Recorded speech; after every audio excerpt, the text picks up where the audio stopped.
کوئی مقرر کوئی خطیب خطاب کر رہا تھا، سمجھ رہے ہیں؟ کچھ ایک آدمی سو رہا تھا، سمجھ رہے ہیں، سو رہا تھا. اب گھر گیا، جانے کے بعد اپنی بیوی کو کہا کہ بیوی گھر پہ جتنا پیاز ہے سب نکال کے باہر پھینکو. اب کچھ دن پہلے کی بات ہے کہ پیاز کا دام بہت زیادہ ہو گیا تھا. اب اس کو معلوم نہیں، جو خطاب کر رہا تھا، مقرر تقریر کر رہا تھا، وہ بول رہا تھا کہ پیاز لینا دینا حرام ہے، یعنی سود لینا دینا حرام ہے. لیکن یہ سو رہا تھا، یہ سن نہیں رہا تھا. یہ بولا، یہ سنا کہ سود لینا دینا، بیاز بولا بیاز لینا دینا حرام ہے، لیکن یہ سن لیا پیاز لینا دینا حرام ہے. تو ایسا نہیں ہونا چاہیے. اس لیے جتنا دیر سنے نبی کی محبت میں سنے، زندہ نبی کی امت میں ہے اور زندہ لوگ ہیں، اور زندہ دینی کے ساتھ سنے. انشاءاللہ میدان محشر قائم ہوگی. ہلکا یہ کو دو تھوڑا سا. میدان محشر قائم ہوگی، ہونے کے بعد میزان اعمال، یعنی میزان تولا جائے گا، اس میں اعمال رہے گا، ہے کہ نہیں؟ ہم مسلمان ہیں. میدان محشر جب قائم ہوگا، جب تولا جائے گا، تو کچھ لوگ جس کا اعمال صحیح ہے اس کا نیکی کا پلہ بھاری ہوگا اور گناہ کا پلہ ہلکا ہوگا. سب کو بولنا ہے ایک ساتھ. اور جس کا اعمال صحیح ہے اس کا نیکی کا پلہ کیا ہوگا؟ بھاری ہوگا، اور گناہ کا پلہ ہلکا ہوگا. ٹھیک ہے، ایسے رہنے دو، مائک خراب مت کرو. اب کچھ لوگ فرشتے کچھ لوگوں کو جہنم کی طرف لے جاتے ہوں گے. میں بہت تیزی کے ساتھ شروع کیا ہوں، اس لیے وقت کم ہے، نہیں تو میں زیادہ بولتا. کچھ پرسوں دن نیا میں پروگرام تھا، الحمدللہ اللہ کا شکر ہے 1.5 گھنٹہ وہاں میں بولا ہوں. تیزی کے ساتھ میں بول رہا ہوں. اس لیے سنیے، میدان محشر جب قائم ہوگا اس وقت کچھ لوگوں کو فرشتے جہنم کی طرف لے جاتے ہوں گے. اور جب جہنم کی طرف لے جاتے ہوں گے نا، تو پھر حضرت آدم علیہ السلام کی نظر پڑے گی. اور حضرت آدم علیہ السلام کی جب نظر پڑے گی، حضرت آدم علیہ السلام کو تکلیف ہوگی، کیونکہ حضرت آدم علیہ السلام ہم سب کے باپ ہیں. آدم علیہ السلام ہم سب کے باپ ہیں. اور کیوں نہ ہو، باپ کو تکلیف تو ہوتی ہے جب بچے پریشان میں ہوتے ہیں، ہے کہ نہیں؟ ماں کو تو تکلیف ہوتی ہے جب بچہ پریشان ہوتا ہے. چاہے ماں کو کچھ بھی کہہ دو، باپ کو کچھ بھی کہہ دو، لیکن ماں باپ کو اس وقت تکلیف ہوتی ہے جب بیٹا بیٹی پریشان میں ہوتی ہے.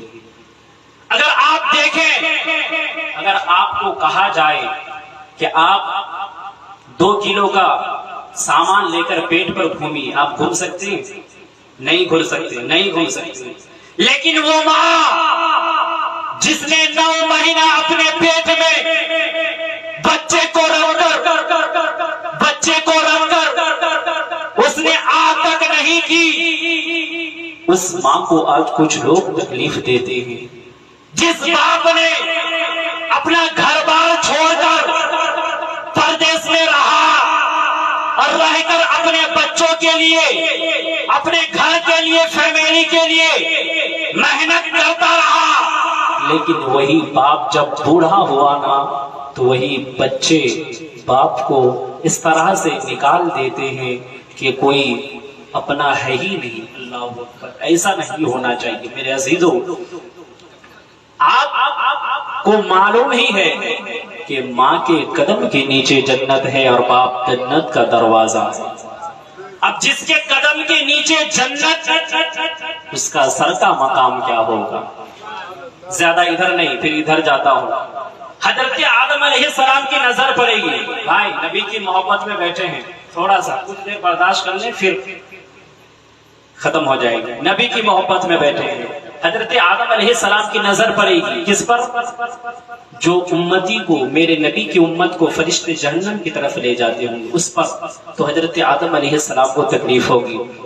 اگر حضرت آدم علیہ السلام چاہتے تو حضرت نوح علیہ السلام کے پاس جاتے، اس لیے حضرت آدم علیہ السلام جانتے تھے اگر نوح علیہ السلام کے پاس جائیں گے تو وہ بھی کہیں گے کہ کسی دوسرے کے پاس جاؤ۔ حضرت آدم علیہ السلام جانتے تھے اگر زکریا علیہ السلام کے پاس جائیں گے وہ بھی کہیں گے کسی دوسرے کے پاس جاؤ۔ حضرت آدم علیہ السلام جانتے تھے اگر حضرت آدم علیہ السلام جانتے تھے اگر میں جاؤں گا داؤد علیہ السلام کے پاس تو وہ بھی کہیں گے دوسرے کے پاس جاؤ۔ حضرت آدم علیہ السلام جانتے تھے اگر میں عیسیٰ علیہ السلام کے پاس جاؤں گا وہ بھی کہیں گے دوسرے کے پاس جاؤ۔ حضرت آدم علیہ السلام جانتے تھے اگر موسیٰ علیہ السلام کے پاس جاؤں گا وہ بھی کہیں گے دوسرے کے پاس جاؤ۔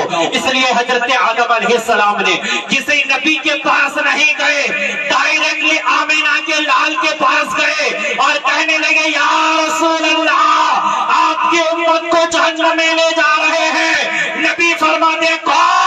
تو پھر حضرت آدم علیہ السلام فرماتے یا رسول اللہ آپ کے امت کو فرشتے جہنم کی طرف لے جا رہے ہیں۔ تو میرے نبی نے تفسیر روح البیان میں لکھا ہے، اسماعیل حقی فرماتے ہیں کہ میرے نبی دوڑتے ہوئے آئے اور آ کر کہنے لگے فرشتوں رکو رکو رکو۔ تو فرشتے رک گئے، کہنے لگے یا رسول اللہ کیوں رکا رہے ہیں، کیوں رکا رہے ہیں، جانے کیوں نہیں دے رہے ہیں؟ میرے نبی فرماتے ہیں فرشتوں یہ کوئی کسی اور کی امت نہیں، یہ میری امت ہے، یہ کسی اور کی امت نہیں، یہ میری امت ہے۔ فرشتوں رکو، جاؤ۔ نبی فرماتے ہیں فرشتوں رکو۔ اب فرشتے اگر دوسرا کوئی کہتا تو فرشتے رکتے نہیں رکتے۔ کہنے والا کون ہے؟ آمینہ کا لال۔ ارے نبی کے نام پر تو ہم جان بھی دیتے ہیں، جان مانگو جان دیں گے، مال مانگو مال دیں گے، لیکن نبی کا چاہو جلال کبھی نہیں دیں گے۔ ایسی ہونی چاہیے نبی کی محبت میں۔ آپ سنیے حضرت آدم علیہ السلام ہے، میرے نبی فنا فرشتوں کو میزان اعمال تولا گیا تھا، کیا ہوا تھا؟ وہ گنہگار تھے۔ اب اس کا نیکی کا پلہ ہلکا تھا اور گناہ کا پلہ بھاری تھا۔ اب سنو، آپ جو محفل میں بیٹھے ہیں نا، درود